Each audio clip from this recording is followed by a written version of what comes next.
Confident, confident, confident. I can be confident, confident, confident, confident. I can be confident at work. Hello and welcome to episode 131 of the Confident at Work podcast.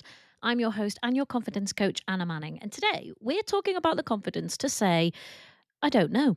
I know from working with clients that very typically when they come in and start working with me, saying I don't know is going to be awful, unthinkable, terrible, a bad reflection on them. But once they've got into a high confidence cycle and they're feeling good, most likely when something comes up at work that they don't know, they're going to be able to say pretty neutrally and probably without a lot of drama, I don't know. So, what I know is that when you're feeling really confident, you probably can say, I don't know. And when you're feeling really underconfident or you're just not feeling confident, you're not going to want to say it, even if you really have to. So, when you're in that low confidence cycle, when you're not feeling confident, there's this pressure to always have an answer, always have an immediate answer, especially in professional settings. And I can still remember when I was in this job and I was fairly new, and I'm laughing just at the thought of it. It's just so ridiculous. I was on the phone. It was in the olden days when you used to talk to people on the phone. A client asked me, like, what's the next step after this one that we were talking about? And I realized that I actually didn't know. Kind of hadn't thought that far ahead, and I didn't really know what the next step would be. And because I was low on confidence, the idea of actually saying, I don't know, but I'll go away and have a look at it and have a think about it and I'll come back to you. The idea of saying that was just so far out of my reach at that point that instead I pretended, and I'm not proud of this, it's kind of embarrassing for me to think about, but I pretended to have a coughing fit on the phone and excused myself so that I wouldn't have to say that I didn't know. How embarrassing. I can still remember it now. So, when I'm thinking about helping you to have your most confident year yet, and that's what I'm thinking about all year in 2025, is helping you to have your most confident year yet. I know that when you truly are having your most confident year yet, sometimes you'll have to say, and you'll be able to say without too much drama, I don't know. So, in this week's episode, we're going to take a quick look at what is really behind not wanting to say, I don't know. What changes when you can confidently say, I don't know, and how you might be able to get more comfortable saying it when it's needed instead of doing what I did and pretending to have a coughing fit so that you could excuse yourself. So, this is just a quick aside before we really get into the meat of the episode. You might have noticed that we have a day change. So the podcast used to always be released on a Friday, and now I'm releasing the podcast on a Tuesday because I noticed that most of you, because this is a work thing, I guess, listen to this during the working week. And I wanted to reflect that by giving you the podcast early within the working week rather than at the very end. So here we are, and I'm now releasing the podcast on a Tuesday. Mark your calendars. So let's get into it. What's really behind not wanting to say, I don't know? When we look at my example there, my fear was of being judged as being incompetent or underprepared. I thought I definitely should know what was coming next. I definitely should have thought that far ahead. In my head, it was like, I should have thought 20 steps ahead and be able to explain them all in perfect detail to this client about what we're going to do, even though we've got no idea what the other party to the litigation was going to do, which may have changed the plan. But I had this fear that I was actually incompetent and that I actually wasn't appropriately prepared. And so when a client asked me a question, what's going to happen on X date? I thought, well, I'm incompetent and I'm not prepared. And that's why I don't know. And you might resonate with this. If you have that fear, that internal fear of, being incompetent or of being, found out. People talk about imposter syndrome. Well, if you think, oh God, actually, I'm going to be found out. Like my clients are going to find me out. My boss is going to find me out. My team is going to find me out. The person who hired me is going to find me out. And they're all going to know that I was never really good enough for this job and I've been faking it this whole time. Then when the moment comes that actually you don't know the answer, that's going to feel like a justification of everything that you've secretly been thinking all along. which is that you always, in fact, were something of an incompetent fraud who never should have been hired. Now, obviously, just because you don't know one little thing does not make you into an incompetent fraud who shouldn't have been hired. But if that's your preliminary model of the world, if that's your way of thinking, that the truth is you're actually a bit of a fraud, and one day everybody's going to find out, the moment when you don't know is going to feel like the moment's finally arrived where they're all going to find out I don't know what I'm talking about. The other thing that can be behind it is the fear of judgment from colleagues, from bosses, from clients. And in that moment, it's like as fast as lightning, you can put into their heads thoughts that they may not even have in their heads, but you think they do. So you might imagine, if I don't know the answer to this client is going to think that I'm rubbish at my job, or my boss is going to think that I'm rubbish at my job. I'm like beaming these thoughts into their brain at this point and then imagining that they think them about me. Well, the truth is, I don't know what they're thinking. I can't know what they're thinking, but this may give me a clue that I might be thinking those things, which leads me on to the next thing. Maybe this I can't say I don't know uncovers a deeper fear, a deeper belief that you should know everything all the time and immediately. Maybe you really believe that somewhere in your mind that says you should know everything all the time, immediately. And if you don't, you're an incompetent fraud. You're not good enough. You're rubbish. You shouldn't be here. And when that's our model of the world, that we should know everything all the time and immediately, the moment where you don't, and it's time to say, I don't know, becomes a very bad moment, a very stark moment, because you're going against what you think you know to be true, that you should know everything all the time and immediately. And that brings us on to the next thing, which is that you may associate that with failure, not being good enough, not being worthy. If I don't know, it means I'm a failure. If I don't know, it means I'm not worthy. If I don't know, it means I'm not good enough. If I don't know, it means that I shouldn't be here. Imagine anyone who was thinking any one of those things. They're really not going to want to not know, because if they really don't know and they're believing those things, it makes them a failure. It makes them not good enough. It means that they shouldn't, in fact, be here. And who wants to feel like that on a Tuesday morning? No one. And to end this list of what's really behind not wanting to say, I don't know, is generally if you're just stuck in a low confidence cycle. And if you don't know what I'm talking about, head to the show notes, take the confident assessment, find out if you're in a low confidence cycle. Because when you are, saying you don't know is going to be very difficult and probably quite painful. You're already feeling low on confidence. And when you're in a low confidence cycle, you're going to be criticizing yourself for the fact that you don't know. You're going to be doubting your expertise and your experience on the basis that you don't know. You're going to have extremely high standards that probably say you should know everything all the time and you don't.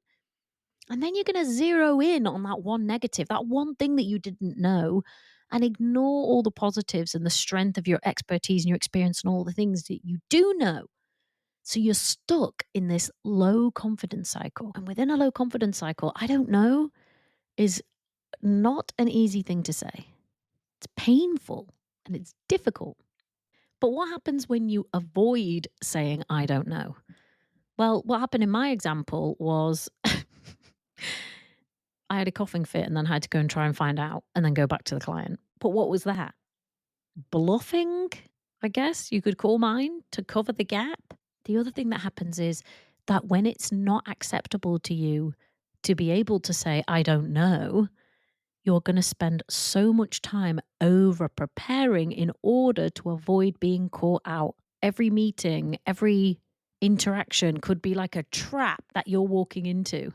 In order to cover yourself from any I don't know moments, You're really going to have to figure out everything ahead of time, every possible permeation, every possible thing they could ask you, every scenario. That is going to lead to a lot of over preparing, probably a lot of time wasting, and probably quite a lot of fretting. And sometimes you might be able to do that. Sometimes you might be able to overthink, over prepare everything and cover every eventuality just to avoid being caught out in the I don't know moment. But sometimes you're not going to be able to do that. I've coached quite a few clients where their nemesis has been the Q&A at the end of a training session or a presentation or even in an interview, right?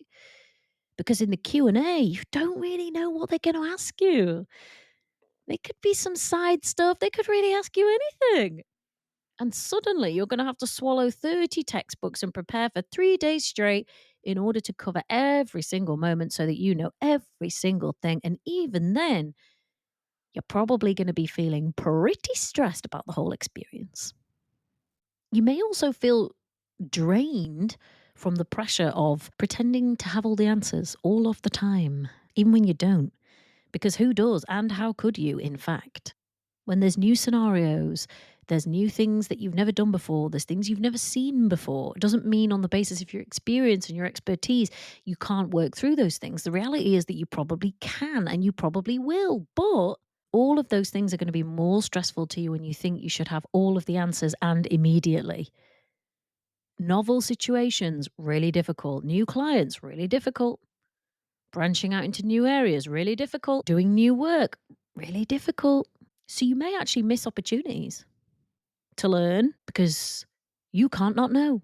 And growth probably requires an element of not knowing because if all you're ever doing is everything you already know, yeah, you may be strengthening existing expertise, but you're probably not very far outside your comfort zone. And if I know the people who listen to this podcast, despite the fact that I know you're people who would really rather know everything, you're also the people who enjoy putting themselves out of their comfort zone, enjoy a challenge, enjoy something new, and will soon get bored if you don't have anything.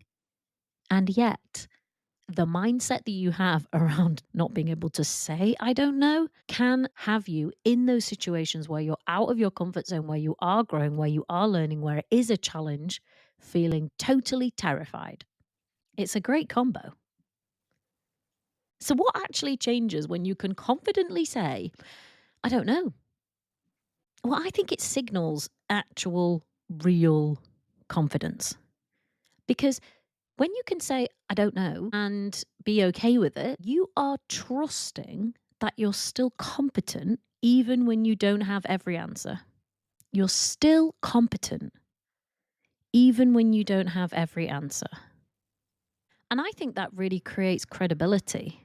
People respect that honest, confident answer. And maybe they trust you more than if you somehow bullshit them or pretend to have a coughing fit like I did. It can also shift your mindset a bit. So instead of not knowing being a awful, terrible situation, which means the whole world's going to collapse, it means could be curious, could ask some questions, could find out, could be something interesting in there. Who knows?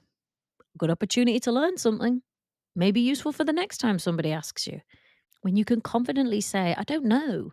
And maybe it's followed with, but I will find out for you, or somebody will. We'll figure it out.